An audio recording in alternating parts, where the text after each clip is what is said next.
বিসমিল্লাহির রহমানির রহিম। হে সমস্ত জগতবাসী, আজ আমি শামীম আলী চিশতি আপনাদের সামনে যে আলোচনাটি নিয়ে হাজির হলাম, সে আলোচনাটি অবশ্যই খেয়াল করে শুনবেন।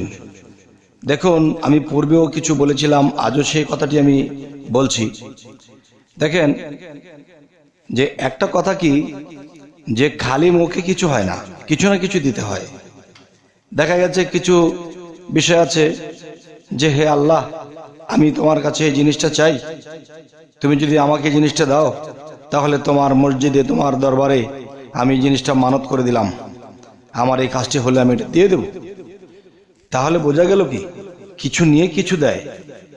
আচ্ছা, আরেকটা আছে যে হে আল্লাহ, আমি জীবনে অনেক ন্যাক করেছি, আমার কিছু ন্যাকের বিনিময়ে আমি এটা যেন পাই। তার মানে কিছু না কিছু চাওয়া পাওয়া, লেনদেন, এর মধ্যে কিছু একটা হয়।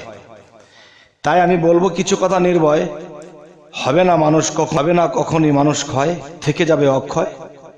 আপনারাও খেয়াল করে শুনবেন। যে আমি কবর বিষয়ে কিছু কথা বলেছিলাম, যে কবরের মধ্যে একা একা যাবেন না। কারণ এখানে মানুষ দেখেছি আমরা সকলকেই, একজন আউলিয়াকেও মানুষের মতো দেখা যায়, আর সাধারণ মানুষ যারা এদেরকেও মানুষের মতোই দেখা যায়। কিন্তু কারো ভিতরে মানুষ বাস করেছিল, আবার কারো ভিতরে পশু বাস করেছিল, যে পৃথিবীতে থেকে তারা হিংস্র পশুর মতো মানুষকে মেরেছে, মানুষেরটা লণ্ঠন করে খেয়েছে, মানুষের ক্ষতি করেছে। তাহলে তারা কিন্তু মানুষ হয়েও তার ভিতরে পশুই হয়েছিল, আর তার স্বভাবগুলো মৃত্যুর পরেও থেকে যায়। তখন কি হয়, এমন কিছু পাপিষ্ঠ আত্মা আছে, তারা আসমানে জায়গা পায় না, তারা জমিনে জায়গা পায় না। তখন কিন্তু তারা দুনিয়াতেই ঘুরতে থাকে শাস্তি স্বরূপ। যখন আল্লাহর সময় হবে, তখন তাদেরকে নিয়ে সেই সাজা দেওয়া শুরু করে দিবে। তবে আমি এই জন্যই বলছি যে কবরস্থানে একা যাওয়ার প্রয়োজন নেই। যদি বিশেষ প্রয়োজনে একা যেতে হয়, তাহলে কি করবেন, যে আয়াতুল কুরসি 7 বার, ফাতেহা 3 বার এবং ইখলাস 3 বার। তো প্রথমত ফাতেহা 3 বার, এরপরে ইখলাস 3 বার, এরপরে 7 বার আয়াতুল কুরসি পড়ে নিজের বুকে ফুঁক দিয়ে তখন কবর জিয়ারত করে চলে আসবেন। এখানে একটা বিষয় হলো, দেখুন, মানুষ যখন কবর জিয়ারতে যায় তখন সে নিজেও কিন্তু পাপিষ্ঠ। কিরকম, দুনিয়াতে খারাপ সারাপ করেছে, হয়তো নিজের পিতা মারা গেছে, পিতার প্রতি মায়া হয়েছে, সেই খারাপ লোকটি তার পিতার জন্য কিছু দোয়া করতে গিয়েছে, সে নিজে পাপিষ্ঠ হলেও সে তার পিতার জন্য মায়া হয়েছে, তাই সে একা একা চলে গেছে। তখন কি হয়, যে খারাপ আত্মা যেগুলো আছে, পশু আত্মা যারা ছিল, সেই আত্মাগুলো আশেপাশে ঘোরাঘুরি করে, কিন্তু তা দেখা যায় না এই চর্মচোখে। তখন দেখা যায় তাকে দেখে, তখন বলে যে আমি যে খারাপ ছিলাম পৃথিবীতে, ওই আমার মতো খারাপ আরেকটা এসেছে। তখন তাকে কোনো ক্ষতি বা ভয়ভীতি বা কোনো একটা কিছু করে তাকে মেরেও ফেলতে পারে, পাগল বানিয়ে ফেলতে পারে। আর যদি মরে যায় তাহলে তাদের দলে ভুক্ত হয়ে যাবে যে শয়তান আমি নিজে অন্য শয়তানকেও পেয়ে গেছি। আর ভালো পরহেজগার আল্লাহর ওলি যারা, তাদেরকে ক্ষতি করতে পারবে না, আল্লাহ তাদেরকে রক্ষা করবেন। তবে এখানে আরো একটি বিষয় হলো, দেখুন, যে মৃত মানুষ নিয়ে আমি কিছু কথা বলেছিলাম, যে একজন মানুষ যখন মৃত্যুবরণ করে তখন তার যে জামা কাপড় আছে এগুলো আপনারা পরবেন না।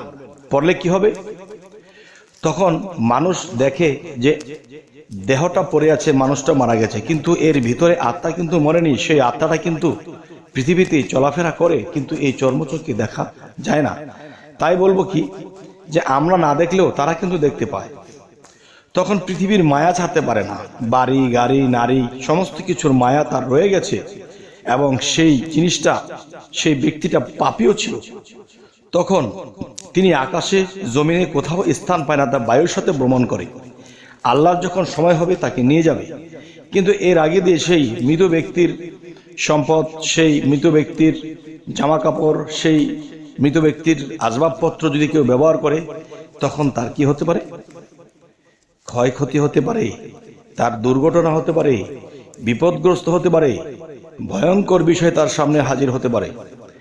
তাই আজকের আলোচনাটি এই জন্যই করতেছি। দেখেন, অনেক মানুষ এই জিনিসগুলো বিশ্বাস করে না, কারণ আত্মার একটা জগৎ আছে, আর সে আত্মার জগৎটা কোথায়, আমাদেরই মাঝে, যা আমরা চোখের আড়াল, ওটা একটা জগৎ, আর চোখে দেখি এটা একটা জগৎ। আর যেটা দেখি না আমরা চর্মচোখে, সেটাই হলো আত্মজগৎ, যা আত্মার বা দিব্য চক্ষু দ্বারা দেখে নিতে হয়। তাই এখন আমি যে কথাটি আপনাদের সামনে তুলে ধরছি সেটি হলো, দেখুন যে আমাকে অনেকেই জিজ্ঞাসা করেছিলেন যে আপনি বলেছেন যে মৃত মানুষের জামা কাপড় পরলে বিপদ হবে, এই সমস্যা সে সমস্যা হবে। তবে সেই মৃত মানুষের জামা কাপড় পরলে যদি এটা সেটা হয়, তাহলে এটা কি করা? তার জামা কাপড় কি ফেলে রাখবো বা নদীতে ফেলে দেব? না, সে যদি আল্লাহর ওলি হয়ে থাকে, আল্লাহর ওলিদের অত জামা কাপড় থাকে না, যদিও থাকে এটা ভাঁজ করে সুন্দর করে তার আসনে রেখে দিতে হবে। এবং আল্লাহর কোরআনে আল্লাহ কি বলেছে, তোমরা আমার ওলিদেরকে কখনো মৃত্যু বলিও না, আমার ওলিদের মৃত্যু নেই। তাহলে বোঝা গেল কি, তারা জীবিত, আর তাদেরকে স্মরণ করলে তাদের আত্মা আসে, আর এসে সমাধান করার চেষ্টা করে আল্লাহর তরফ হইতে। আর তখন যদি দেখে যে আমার আসনের মধ্যে আমার জিনিসগুলো সুন্দর করে গুছিয়ে রেখেছে, ধুলা ময়লা পরিষ্কার করে রেখেছে, তখন সেই সংসারে আয় উন্নতি হওয়ার লক্ষণ। আচ্ছা, এরপরে আসি খারাপ লোক। খারাপ লোক মারা গেছে, সে ধনী লোক ছিল কিন্তু খারাপ ছিল, চরিত্রবান ছিল না, সে মানুষেরটাই ক্ষতিই করত, মানুষেরটা আত্মসাৎ করে টাকা পয়সা কামাইতো। কিন্তু যে অর্থনীতি সে কামিয়েছে, এই অর্থনীতি অনেক বড় প্রাসাদ তার আছে, অনেক টাকা সম্পদ, সুন্দর নারী বাড়ি গাড়ি সমস্ত কিছু রেখে গেছে। মৃত্যুর পরেও সেই আত্মাটা এমনই পাপিষ্টি ছিল যে আকাশে স্থান পায় না, জমিনে স্থান পায় না। তখন আল্লাহ তাকে শাস্তি স্বরূপ তাকে বায়ুর সাথে ভ্রমণ করাতে থাকে, আর সে বায়ুর সাথে ভ্রমণ করে সবকিছু কিন্তু সে দেখতে পারে, সে তার কামানো সম্পদ, তার যা কিছু ছিল সমস্ত কিছু তার আত্মীয় স্বজন, তার ছেলে মেয়ে, তার নাতিপুতিরা ব্যবহার করতেছে। তখন সে হিমশিম করে যে আমি জীবনে পাপীর কাজ করে এসেছি, এখন আমি পাপের সাজার মধ্যে পড়ে আছি, আর তারা আমার জিনিসগুলো ব্যবহার করতেছে। তখন দেখা যায় ওই বংশের, তার বংশের লোকেদের উপর সে এমন কিছু আত্মগতভাবে করার চেষ্টা করে, ক্ষতি করার চেষ্টা করে।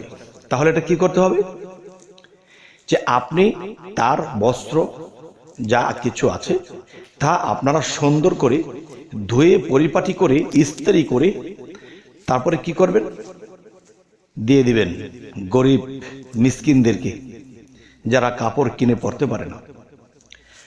এবং যে ঘর বাড়ি তার টাকায়, যেগুলো হালাল টাকায় আছে, ওই জিনিসগুলো আপনারা ব্যবহার করবেন এবং তার জন্য দোয়া করবেন, তাকে যেন আল্লাহ একটা বিহিত করে।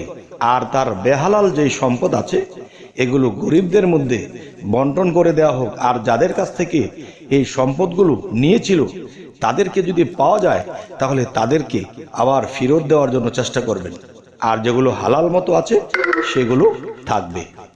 তবে হে সমস্ত জগতবাসী, আজকের আলোচনা এই পর্যন্তই, পরবর্তীতে যেন আবার আপনাদেরকে আলোচনা করতে পারি। তো সকলেই ভালো থাকবেন, আল্লাহ হাফিজ। আমাদের চ্যানেলটিকেও সাবস্ক্রাইব করে রাখবেন, ফেসবুক হলে অবশ্যই ফলো করে রাখবেন। আল্লাহ হাফিজ।